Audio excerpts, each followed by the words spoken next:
very spooky day today. Well, people think it is, being Halloween. They're thinking ghosts, goblins, and cats walking across your path and all that sort of stuff. If you want to get real spooky, you've got to check this thing out on YouTube. It's a series called Night Watchers on a YouTube channel called Kickback Rakaz. And I'm thinking, what's this all about? Well, let's talk to the people involved, Dan and Pete, who have actually put this thing together. Pete, welcome. Thank you, Bilko. Dan? Thank you, Bilko. Good to be here. Tell us about the Night Watchers. What do you get up to on that YouTube channel? Well, basically, as you know, the channel's called Kickback Rakaz, and on the channel we do a lot of funny videos and stuff. But with the Night Watchers series itself, we get into a lot of paranormal investigating. That's the stuff we're keen on. I know all the other bits, you know, is funny, but being Halloween, we want to get down to the nitty gritty. Exactly, yeah. So we got the paranormal investigating. We do urban explorations and abandoned locations, but mainly the paranormal investigating. Whereabouts on the coast have you guys been? Wow, we've been to a lot of places actually. We've been as far as Gameri, right down to South Caloundra? South Brisbane. Well, yeah, South Brisbane, even further than that. What's speaking Caloundra? Well, basically, you've got the Caloundra Cemetery. That's one we've got to get there and do. Yeah. That's one on the back burner at the moment. Yeah, but there is a couple of locations that we haven't actually hit yet, but we've got them lined up ready to go in Caloundra. One of it, we do a few cemeteries, but we do concentrate mainly on locations. Like we've done a couple of locations called, one's the what's it called, the Sunnybray Hospital, and it's an old heritage listed building. Right. Yep. And we also did what was the other one we did out there? We've actually gone out to a little abandoned house. It's meant to be haunted out at Landsborough, and with that house it's called the Hangman's House online. Where is that? That is, well, I shouldn't it's actually not near tell. that restaurant out Landsborough. No, I'm not going to give you the exact location because it's one of our little secrets. Yeah, right. But this place was phenomenal. Like the activity we got there was unreal. Answer me a question. Why cemeteries? I'm thinking people don't die in cemeteries. Why would you go there?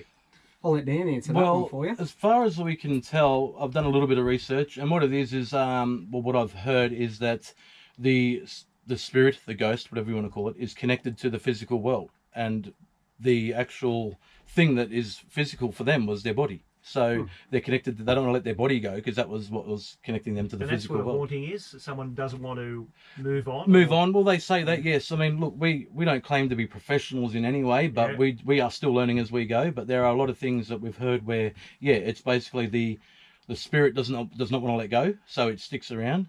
Whether it be a white light or whatever it is, it doesn't want to move on. Doesn't want to move on to whatever it is that it's going to. So you got all different types of hauntings too. You can have a demonic haunting, which that's bad, really bad.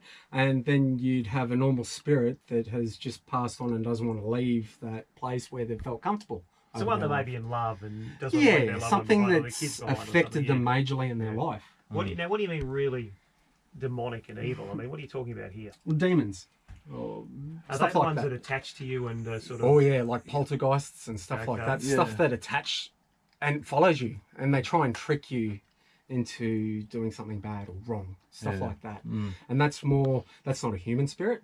It's more like if you believe in angels and demons and stuff like that. They talk about lower earth planes or lower forms of existence, and they're very basic, aren't they? Very much so, very much so. Yeah. But tell me, when you were talking about demons, you were mentioning the Peachester Cemetery. That was awesome. Really... That was a really good one for both of us, actually. The Peachester Cemetery, it's not a very big one, actually. It's quite small. But the feeling that we got there was just very eerie, wasn't it? Oh, it was terrible. As soon as we got there, we got out of the car and we've walked down. And we always go for a walk through the location first before we even pull any equipment out. Yeah.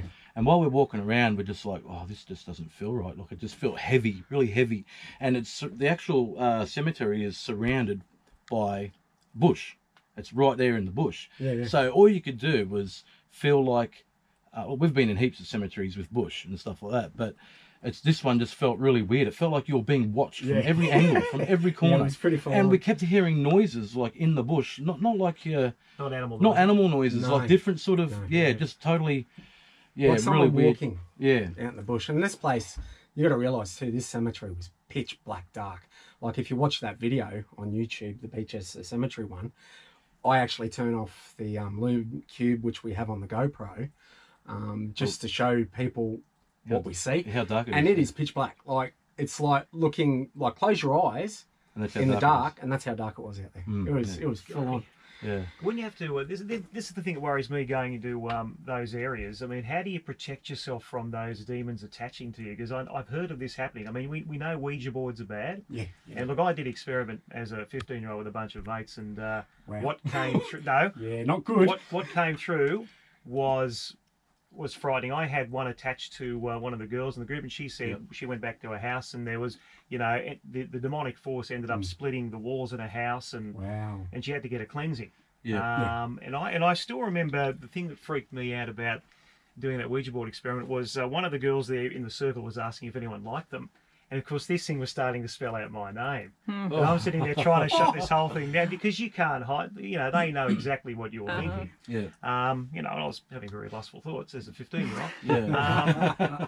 And I was trying to shut that down. But I think the demon mentioned something about it was trying to coax more stuff out, and I just said, let's shut this down now. I said, it's not good. I mean, I had no idea how to do these protections that I would do now, but I think one of the things that came through the earth, the spirits were saying, we can't get through your barrier, you're too strong. Because this is starting to scare me. Yeah. So I'm moving away and shut it down. Never have touched it since, and I always recommend people never experiment with their kids or whatever. Very smart move not to touch it. With a Ouija board, there's also a way when you do a seance or a Ouija board session. It's basically there's a I'm not sure what the words are, but there's actually a closing spell, whatever it is you want to call hunt it. Hunt that down if you're going to do it.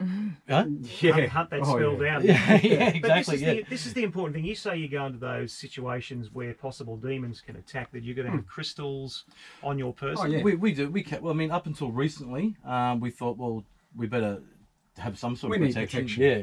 So whenever we leave a location, after doing an investigation, we always say, look, whatever's here, you aren't allowed to come with us. You're bound to this area.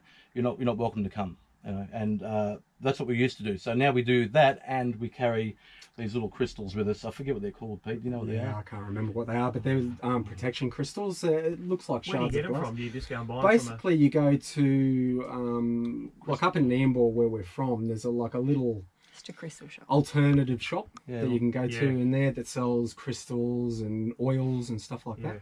So we went in there and bought. I bought. Like if we take subscribers with us, I'll give them a little piece of crystal just to protect them, makes them feel more comfortable as well. Yeah. We also sage our homes. Yeah. Because we have families, we don't want anything coming back with us. Yeah. Do you do that every time? No, I do it maybe once every 2 months. Okay. Yeah. Just get a little bit of sage and just burn it through places in each room of the house, and just gives me that comfort, ease of mind. I'm going to ask you guys, in your professional opinion, I mean, people say, okay, Halloween's, we've set this commercial entity up of Halloween, trick-or-treating, kids dressing up as demons, what have you. We know it does link back to something dark. Is it really... Do you find that we're delving into this Halloween thing more and more because we're fascinated by the paranormal and the unusual? Is that why we're into it so much? I think people are very... what's the word I'm looking for? They're very... intrigued by the unknown. And I think the Halloween thing comes under that. It's like deep down everyone loves spooky or scary or the unknown or things like that. Scared. Yeah? Perfect example of that is you have a look at that. I remember Walt Disney brought out a little cartoon, old Mickey Mouse, of like the dancing skeletons on the gravestones. Yeah, kids have that thrill and excitement of what is it? The unknown. And I think that's the same with us. As people mature, they think, okay, what's out there? I want to know. Let's go and find it. Yeah, like I said, it's the unknown. Yeah. Very intrigued. Sure. Yeah, very intrigued. That's why horror movies are big. Oh, exactly. Yeah, exactly right. Yeah. Young horror fan right here. Well, see, my 12-year-old loves haunted houses. He loves, he says, oh, Dad, I want to go and stay at the cemetery one night and camp there. I'm like... Get real. We actually have a lot of people ask us how we do that. Well, actually, that's how this all started out. Was before we even started the YouTube channel, Pete and I used to sit down together and we'd be drinking coffee or whatever, and be watching these YouTube videos of real ghosts caught on camera, and we'd sit down and get spooked out ourselves. And then one day I turned to him and said, "Why don't we go do that?" And this is after we'd already started the channel with the other side of it. Yeah. And I said, why don't we go do that? And then that's how Night Watchers began. So So if people are delving into the YouTube, the Night Watchers YouTube series, what do you recommend? What's the most viewed? What are people loving? Sunny Bray Private Hospital. Watch that one. We got so much activity, and our PRM, she was on that video with us, and she got some interesting stuff as well. But I think that's one of their best. What made that video so interesting is that that was the very first time we had intelligent response. Oh yeah. What do you mean by intelligent response? Is like if you ask a question, it gives you an answer related to that question. So if we said to it, "What is your name?" and it said Joe Blow, well then that's an intelligent response. Or if we said, "How many of us are standing here right now?" and it said 4, well that's an intelligent response. I've heard EVPs where they're doing gutturals, "Get out of here," all that sort of thing. Oh yeah, we've had conversations. We've got a lot of those things, definitely. But it's those intelligent ones that it just puts that cherry on top, and it's a bit of a clarification to, it being legit, real. Like it's.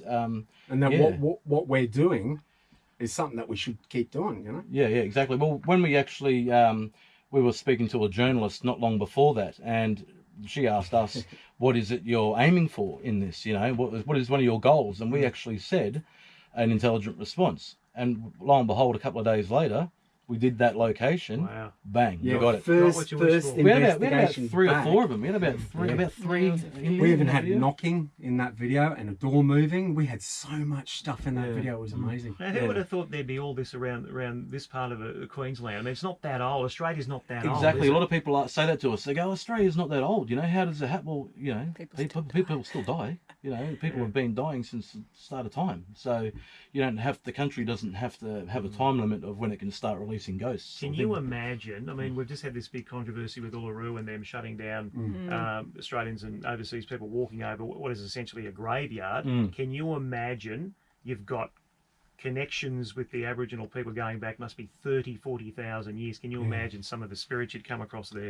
Exactly. You probably need permission to go and do that. I actually, speaking of that, I'm actually Aboriginal blooded myself. I've got Aboriginal in me. But the thing is, we went down to what was that place called? Murdering Creek Road. Now, if anyone that knows their history about Murdering Creek Road, there was a lot of Aboriginals that were slaughtered back in. Is it true that you get a chill? Whenever I see that sign or I go past it, I do get a chill. I don't know whether that's the words or is there something... I didn't. I think it's more that I've become... Curiosity, I think I've just become accustomed to this sort of stuff. But a little bit of a curiosity, But when we went down there, we actually thought that we were going to have a good video with that one. We thought that we'd get a lot of stuff, but it was actually a exploration video, not a haunting video that we went to do.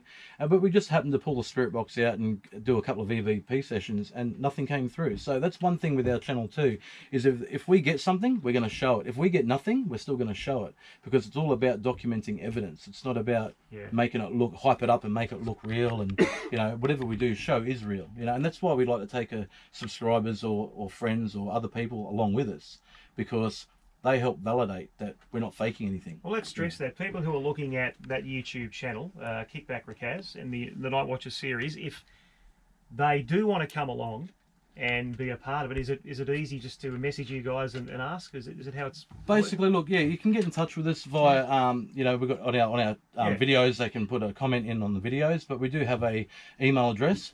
It's kickbackrakaz@gmail.com. Oh, easy. So that people can contact us up on our Facebook page and Instagram as well, because people hearing this chat would probably, they'd be fascinated and want to go even further. Definitely, if you have a haunted place or location that you want us to come and have a look, we don't charge anything because we enjoy doing this. This is something that Dan and I really love. Exactly. And we just want to prove that there's something out there. Yeah. So if you do have a place that you think's haunted, or you're having problems at home, just Gmail, get on the email. Not those sort of problems. No. The paranormal problems. But just shoot us an email. We'll get in touch with you and have a look. It'd be great. Yeah, we'll discuss it with you for sure. Yeah. And this is one thing I noticed. There are a lot of ceremonies. When they break land to build new housing estates, they've got to do a cleansing ceremony because you don't know what's been there previously. And I know a few money makers have put in new estates in areas where they probably shouldn't have, or they haven't prepared the land properly. And then you find in modern houses you've got these sort of issues occurring. Not so much around Queensland, but I've heard it in Sydney and some other parts around the outback parts of New South Wales and Australia. What about the Gympie region? I mean, that's a very old gold mining region. There must be a lot of hauntings up there. We are actually in the processes of locking in a few locations from up there at the moment. So Em's working hard on that one. So yeah, you will be seeing some videos from that area coming out on our channel very soon. We are actually heading up to Maryborough this weekend coming. So we'll be doing a shoot up there. And yeah, we've got a couple of good locations up there. We won't give them away right now. Well, you really can't, because you don't need rubberneckers in the exactly. Well, that's exactly, and that's another reason why we don't do live shoots on Facebook and things like that, because we've seen them done before. There are another couple of YouTubers that have tried doing them before, and they've given away the location before they've done it. And well, straight away you've just jeopardised any evidence, and that's exactly what happened. They had people rock up there and threw a little cherry bomb into the tunnel that they were down, and they thought, oh, what's that, and then all of a sudden they find out it was kids mucking up, So we never give away a location prior to doing it, for that simple reason. We don't want any of our evidence jeopardised by that. Okay, give everyone some advice if they're out and about doing their trick or treating and they want to carry on tonight. In your professional opinion, how do they conduct themselves? Oh, gee. I'll let you answer that one, mate. All right. All I say is just be respectful to the people's places that you're going to go and get lots and lots of lollies from. Yeah. But get out there and enjoy it. Halloween is a big American thing that we've adapted here in Australia, but. Yeah. It's not going away. I keep campaigning every year. Forget about it. It's un-American. It's not going anywhere. But it seems to be growing. Why not embrace it? It's growing. We can't do anything about it. It's growing. So I reckon, look, if you're going to get involved and you're going to do it, have fun. Be very respectful of the places you're going to, and just be very safe. That's the biggest thing. If you're out and about, be with friends or be with an older person that can look after you, because it's all about looking after yourself, because you're out there in the streets. And I say to kids, wear some sort of reflection tape or something. Yeah, definitely. It's so dark with those costumes, Yeah, just enjoy the night. It's a good night. Don't take toilet paper. Don't take eggs. Don't take eggs or toilet paper out. That voice you're hearing is M, their publicity lady. She's going this right now. Because M won't come on the microphone. Why won't you? Oh, I'm happy to. She's a background person. Yeah, I remember what it was like when I was a kid. Dan and Pete from Kickback Rakaz. I like the Night Watchers series. I think that could actually be a YouTube channel on its own, really. Yeah, well, we've actually thought of that. We've thought of how we're going to go down that way. Yeah, it's really going that way. It's started off with the other stuff, and it's really starting to go the Night Watchers way. So you never know. I think it will go that way. Eventually, I think so. Yeah, but at the moment, that's how people see our channel, is Kickback Rakaz. If it does fascinate you, this sort of material, or you want to get involved, then talk to these two people and just let them know you're keen, because the more witnesses you've got, exactly right, the more real it becomes. And that's exactly. Yeah. I love it. All right, guys, thank you very much. Kickback Rakaz. The link's up now on our Facebook page and through Instagram, and we'll chat again, boys. Thanks, Bilko. Thank you very much.